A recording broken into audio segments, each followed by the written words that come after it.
America's trust in media to report the news fully, accurately, and fairly has edged down 4 percentage points to last year's 36%, making this year's reading the second lowest in Gallup's trend. In all, 7% of all U.S. adults say they have a great deal and a 29% a fair amount of trust and confidence in newspapers, television, and radio news reporting, which combined is 4 points above 32%, which a record low in 2016 amid the divisive presidential campaign between Trump and Hillary Clinton. In addition, 29% public currently registers not very much trust, and 34% have not at all. So meaning, to simplify this math, they confuse the shit out of everybody. 36% trusts. The rest do not trust. 1972 and 1976, 68 to 72% of Americans expressed trust in the mass media. That's a pretty crazy number. 72 and 76, nearly 70% of Americans trusted the media.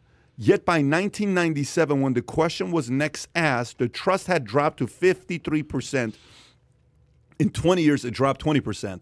Trust in the media, which has averaged 45% since 1997, has not reached a majority level since 2003. Guys, 36%. That's a scary thought to think the number right now. I mean, do you trust the media? Do you trust the media? If yes, who do you trust in the media? Who is today's Cronkite that you follow in the media? This is well, I think not good. This is 1972. Yeah. I'll just kick this off. This is good and bad. I'll give you the good, the bad, the ugly. The good or the bad is that in 1972 you had 3 major outlets, right? You had the big 3, CBS, NBC, ABC. Okay. We all about choice here. All right. So then Fox showed up. We're not all about CNN, choice. CNN. Some people then are about CNN choice. showed Go up. Ted Turner, a fan of the show. And then obviously, boom, the cat was out the bag. You have, I mean, back in the day when we were growing up, how many channels were on TV? 10, 20, 30 at the most? Now there's literally 1,000. So options galore. So the point is this, is now you can go live in your own echo chamber. You can go to your Breitbart and that's where you get your news. Or you can go to your MSNBC and that's where you get your news. Or you can go to whatever you are getting your confirmation bias and you can just get your news there. The options are good. The different media outlets are good. But the fact, like this is, we say this all the time. I'll watch Fox. I don't like Tucker, but I'll watch Tucker. I don't love everything that's on Fox News. I'll watch it though. I watch CNN. I watch NBC. I get my information from multiple sources. Like you always say, is find something you agree with. Now go find the exact opposite thing, and that'll enhance your argument. But I wish my final point is here. I wish we get to a point where at least there's some agreement on facts. Right now, it's just I think there should be disclaimers. This is an opinion show. Hannity should be an opinion show. Don Lemon should be a opinion show. That's not news. 5 o'clock news, or even the 5, that's all opinions. So that's there's the good, the bad, and the ugly of this. I think there should be a disclaimer if it's opinion versus actual news. I don't even know what is actual news. Problem is that the fact checkers, do we even trust them? There's that part. We thought by fact checking that we could trust what the media or whoever is saying. Who do you trust? Myself. I trust myself. That's no, it. seriously, I trust myself to be able to do the research and actually be a free thinker on a lot of these topics and actually raise my freaking hand and say, you know what, I wasn't right. And I think what's happening right now is that some people are realizing, man, I used to watch this show and then I realized they're full of shit. And then I watched this show and then I realized the same thing. So it's better that I do both and I, decipher and use discernment and figure this out. Mm-hmm. But until we get to the point where people can be called out on both sides and actually come, like when you said, and actually say a spade is a spade. And then people, Gerard, you really had a good point the other day. You and I were just talking about this briefly. And, people will see a spade and then they'll be like, nah, I still ain't going to accept this. And I think that's the problem. Like even with the world the way it is, I mean, we have we're talking about COVID and stuff. It's like the survival rate is so good right now. We should be celebrating.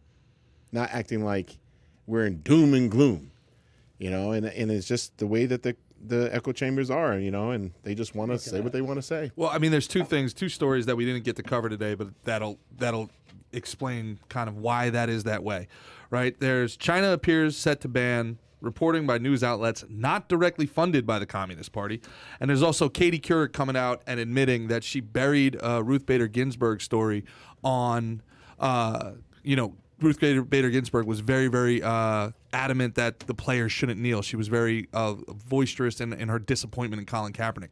And Katie Couric admitted to burying that story because she thought it would be a bad look for Ruth Bader Ginsburg. So she, again, that's not reporting the news. That's manipulation. That's social engineering. The 35 people who trust the news right now, you guys are wrong. The trust in our news should be 0. It doesn't mean you shouldn't listen. It means you shouldn't trust. Okay? You hear Tucker Carlson, you say, all right, that makes sense. This doesn't make sense. And then, like you guys said, you go find a second and third. Now, Pat, I have one request from you. If you do buy that media company, if you do buy that print, overt bias. Whoever they are, they don't get to hide behind this guise of journalism. They don't get to hide behind this guise of objectivity. It's gone. It's over.